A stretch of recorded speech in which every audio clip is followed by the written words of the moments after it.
చూడండి, భార్యాభర్తల నమ్మకం, భార్యాభర్తల బంధం అంటే ఏంటో అన్నది మనం తెలుసుకుందామండి. మరి భార్యాభర్తలు మరి వివాహ దినాలలో మరి ప్రమాణాలు చేస్తారా? ప్రమాణాల విధంగా మరి వారు ఉంటున్నారా?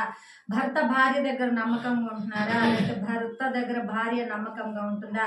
వీరిద్దరు కలిసి దేవుని దగ్గర నమ్మకంగా ఉంటున్నారా లేదా అన్నది చూడండి. భర్త మరి భార్య దగ్గర నమ్మకంగా లేక మరి బయట ఏదేదో చేస్తూ, మరి భార్య కూడా భర్త దగ్గర నమ్మకం లేక ఏదేదో చేస్తున్నప్పుడు వీరిద్దరు ఎలా దేవుని దగ్గర నమ్మకంగా ఉంటారన్నది ఒకసారి గమనించుకోవాలండి.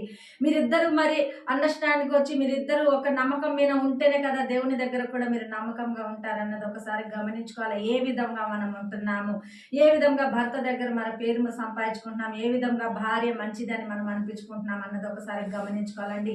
ఏ విధంగా మనం జీవిస్తున్నాం అన్నది తెలుసుకోవాలి. చూడండి, ప్రమాణాలు ఎన్నైనా చేస్తాము, కానీ నమ్మకం కోల్పోతే మరలా తిరిగి నమ్మకం రాదండి. నమ్మటం అది చాలా కష్టం అవుతుంది. నమ్మకం కోల్పోకూడదండి.